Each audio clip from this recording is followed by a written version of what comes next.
Boa tarde. Vamos à nossa palestra da sessão de saúde. Agradecendo a Deus e a Jesus pela oportunidade de estarmos aqui novamente, juntos com nossos companheiros espirituais, e levantando nosso pensamento a Deus, vamos fazer a prece ao Pai. Pai nosso que estás no céu, santificado seja o vosso nome, venha a nós o vosso reino, seja feita a vossa vontade, assim na terra como no céu. O pão nosso de cada dia nos dai hoje. Perdoai as nossas dívidas, Senhor, assim como procuramos perdoar os nossos devedores. Não nos deixeis cair em tentação e livrai-nos do mal. Graças a Deus e graças a Jesus. Vamos falar hoje sobre a cura pelo magnetismo. Pela lei da conservação, o homem está sempre buscando a cura dos seus males, sejam eles físicos ou morais, né? Sabemos que os males que sofremos são provas. Provas são aquelas escolhidas pelo Espírito para o seu melhoramento, né? Ele escolhe as provas quando vai encarnar. E as expiações são aquelas necessárias para se resgatar erros. Elas são escolhidas ou impostas, dependendo da condição do espírito, né? O estudo dos ensinamentos do Evangelho, das leis de Deus e da vida espiritual, nos é essencial para compreendermos o que ocorre em nossas vidas. Aceitamos a nossa condição de habitantes de um mundo de provas e expiações, nos resignamos às leis divinas sem revolta, né? E ganhamos forças para buscarmos a solução e a cura de nossos problemas morais e físicos, ao invés de lamentá-los, né? Ou de nos revoltarmos contra eles. Então, nessa busca pela cura, amplia-se a nossa inteligência, à medida em que a gente busca a solução, né? E é assim que vamos, então, evoluindo espiritualmente. E é nesse ponto que entramos, então, no tema da nossa palestra. Então, no capítulo 19, a fé que transporta montanhas, o Espírito Protetor de Paris nos diz, né? A fé é o sentimento inato no homem sobre a sua destinação. É a consciência das prodigiosas faculdades que trazem germe íntimo, a princípio em estado latente, mas que ele deve fazer germinar e crescer através de sua vontade ativa. Até o presente, a fé só foi compreendida no seu sentido religioso, porque o Cristo a revelou como poderosa alavanca e porque nele só viram um chefe de religião. Mas o Cristo, que realizou verdadeiros milagres, mostrou por esses mesmos milagres quanto pode o homem que tem fé, ou seja, que tem a vontade de querer e a certeza de que essa vontade pode realizar-se a si mesmo. Os apóstolos, com seu exemplo, também não fizeram milagres?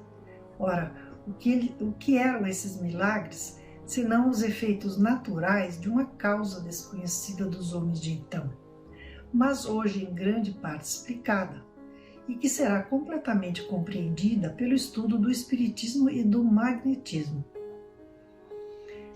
Então, a fé humana ou divina, segundo a aplicação do homem, segundo a aplicação que o homem dera às suas faculdades, em relação às necessidades terrenas ou às suas aspirações celestes e futuras. O homem de gênio, que persegue a realização de um grande empreendimento, triunfa se tem fé, porque sente em si mesmo que pode e deve triunfar, e essa certeza íntima lhe dá uma extraordinária força. É o querer e poder, né, gente? O homem de bem, que crendo no seu futuro celeste, quer preencher a sua vida com nobres e belas ações, tira da sua fé, da certeza da felicidade que o espera, a força necessária. E ainda nesse caso, se realizam os milagres da caridade, do sacrifício e da abnegação. E por fim, não há más inclinações que com a fé não possam ser vencidas. O magnetismo é uma das maiores provas do poder da fé, quando posta em ação. É pela fé que ele cura e produz esses fenômenos estranhos que antigamente foram qualificados de milagres. Eu vos repito, a fé é humana e divina. Se todas as criaturas encarnadas estivessem suficientemente persuadidas da força que trazem consigo, e se quisessem pôr a sua vontade a serviço dessa força, seriam capazes de realizar o que até hoje chamais de prodígios, e que é simplesmente o desenvolvimento das faculdades humanas. Então vamos falar, assim, de um ponto de vista mais técnico, vamos dizer assim, né, sobre o magnetismo. Aqui nós temos algumas explicações tiradas do Livro dos Médiuns, de Obras Póstumas, do Consolador, né? Tem muita coisa na literatura espírita a respeito. Então, aprendemos que o fluido cósmico universal, ou matéria cósmica, ou elemento universal, tem várias formas de chamar, é o elemento que constitui a origem de todos os corpos da natureza. E o fluido magnético é a substância que mais se aproxima desse fluido universal. E o Consolador Emmanuel nos diz que o magnetismo é um fenômeno da vida, constitui uma manifestação natural em todos os seres, é uma força puramente orgânica, como uma força muscular. O indivíduo, dito magnetizador, tem uma capacidade maior, né, de manipular esse fluido magnético, operando uma modificação nas propriedades dos elementos. Ele é muitas vezes auxiliado por um indivíduo desencarnado, podendo, por exemplo, modificar os fluidos orgânicos, do que resulta então o efeito curativo da ação magnética convenientemente dirigida. Existe o magnetizador, que tem um grande poder de lidar com os elementos e age sozinho, mas dependendo de suas disposições para o bem, invariavelmente ele acaba sendo assistido pelos bons espíritos, potencializando a sua ação benéfica nas curas. Mas a magnetização por si só é um verdadeiro tratamento seguido, que leva tempo, é regular e é metódico. Kardec, antes de investigar os fenômenos espíritas, durante mais de 30 anos, estudou e praticou o magnetismo. Então é algo que você tem que estudar, né? Para você aperfeiçoar. O que já não acontece com os médicos curadores. A capacidade deles curarem é espontânea, e alguns a possuem sem nunca ter ouvido falar de magnetismo. Mas vamos falar sobre a mediunidade de cura na semana que vem. Hoje a gente vamos nos atentar ao magnetismo, né? Que é, como falei, essa capacidade de manipular fluidos magnéticos que todos nós temos. Mas existem pessoas que possuem uma força magnética sem o saberem e atuam beneficamente sobre os outros sob a influência dos bons espíritos, inconscientemente, né? Então são pessoas que elas nem sabem que tem essa magnetização, né? Então, um exemplo bem simples, né, que existem situações bem mais complexas, né? Na verdade, assim, existem atuações mais complexas, né, de magnetização. Mas a gente pode dar um exemplo de pessoas, sabe aquelas pessoas, né, das quais só da gente se aproximar a gente já se sente bem, né? E elas nem sabem isso, elas nem sabem, né? Nós sentimos bem, né, quando a gente se aproxima delas. Então eu acredito que sejam pessoas que têm essa magnetização natural e nem sabem disso. Então sempre para o alto, né, tem uma força muito grande e consegue passar essa força para a gente. Todos os magnetizadores são mais ou menos aptos a curar, desde que saibam conduzir-se convenientemente. Ou seja, que não se utilizem da sua capacidade com ideias ocultas de interesse pessoal e nem de satisfação de orgulho ou de vaidade, né? O homem de bem tem sua capacidade de magnetização mais depurada. O seu fluido possui propriedades benfazejas e reparadoras, que não pode ter o homem vicioso ou interesseiro, né?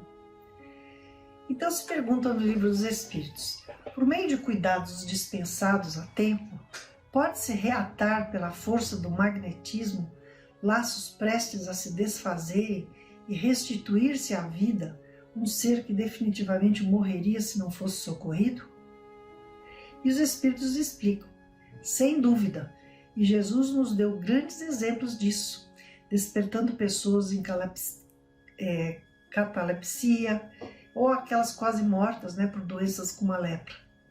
O magnetismo, então Jesus é o nosso maior exemplo de magnetismo, né, de magnetizador. O magnetismo em tais casos constitui muitas vezes um poderoso meio de ação, porque restitui ao corpo o fluido vital que lhe falta para manter o funcionamento dos órgãos. Agora, será que devemos acalentar a preocupação de adquirir os elementos do chamado magnetismo pessoal? Emmanuel nos esclarece, né, que essa preocupação é muito nobre, mas ninguém supõe a realizá-la só com a experiência da leitura e de livros pertinentes ao assunto. Realmente tem que ser estudado, mas inclusive não são poucos, né, que buscam essa literatura desejosos de fórmulas mágicas no caminho do menor esforço. Todavia, o Emmanuel diz, né, o que é indispensável salientar é que nenhum estudioso pode conquistar simpatia sem que haja transformado o coração em manancial de bondade espontânea e sincera. Na vida não basta saber, é imprescindível compreender. Os livros ensinam, mas só o esforço próprio aperfeiçoa a alma para a grande e abençoada compreensão. Isso é importante, né? Não basta saber, tem que compreender, você tem que sentir, né? Esqueça a conquista fácil, a operação mecânica. Injustificáveis nas edificações espirituais, envolvei a atenção e o pensamento para o vosso próprio mundo interior. Muita coisa aí se tem a fazer, e nesse bom trabalho a alma se ilumina, naturalmente aclarando o caminho de seus irmãos. Então há que se ter o intuito do bem, né? E essa vontade realmente de ajudar o próximo, para que na atuação do magnetismo se consiga bons resultados. É importante também que aquele que está sofrendo ou recebendo, né, os fluidos magnéticos, ele tenha afinidade com o magnetizador, que aí o resultado é muito melhor, né? E tenha fé, certo?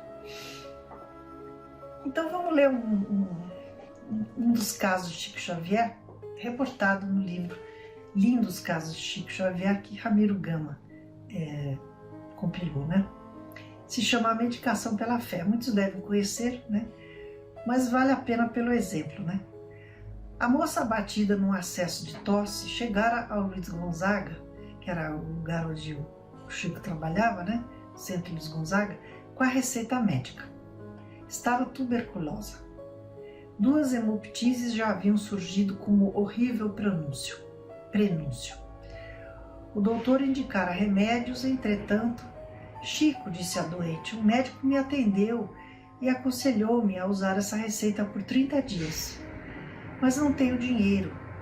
Você poderia arranjar-me uns cobres? O médico respondeu com boa vontade, minha filha, hoje não tenho.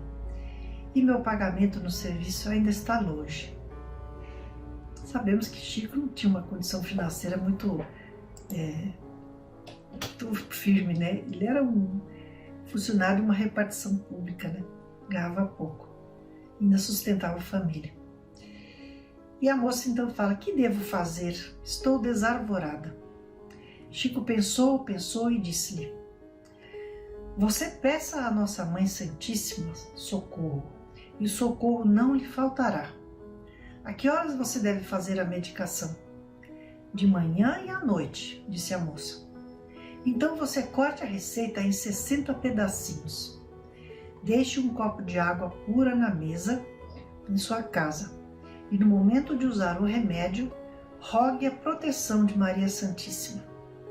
Tome um pedacinho da receita com a água abençoada em memória dela. E repetindo isso 2 vezes por dia, no horário determinado, sem dúvida, pela fé, você terá usado a receita. A enferma agradeceu e saiu. Passado um mês, a moça surgiu no centro, corada e refeita. Oh, é você? Disse o médium. Sim, Chico, sou eu. Pedi o socorro de Nossa Mãe Santíssima, engoli os pedacinhos do papel da receita de manhã e de noite, né? E estou perfeitamente boa. Então, minha filha, vamos render graças a Deus e passaram os dois a oração. Lindo, né? Vocês imaginam o quanto aquela receita não foi inundada de fluido magnetizado. Quanta fé não foi depositada pelo Chico e pela moça naqueles pedacinhos de papel, né? Que coisa maravilhosa. Então é assim que se sucede, né? Então não há fenômenos milagrosos, né?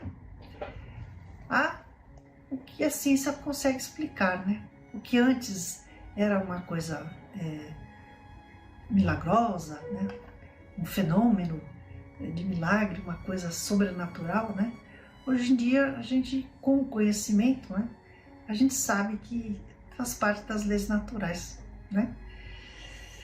Então agradecemos a Deus, né? Por todo o conhecimento que o Evangelho nos traz, que possamos utilizar essas forças sempre para o bem. Façamos a prece sempre pelos que sofrem, pelos que buscam a cura. Sabemos que muitas vezes a cura não é fornecida, né, por Deus, porque Ele sabe que não é o momento certo para nós, mas nem por isso não devemos buscá-la, né? Temos que nos esforçar. E se Deus, na sua misericórdia, julgar que a merecemos, nós a encontraremos, né? Se não, vamos nos resignar, porque Ele sabe o que é melhor para nós. Que Deus ampare a todos que sofrem nesse mundo. Que nos fortaleça na nossa fé. Pai nosso que estás no céu, santificado seja o vosso nome. Venha a nós o vosso reino, seja feita a vossa vontade, assim na terra como no céu. O pão nosso de cada dia nos dai hoje.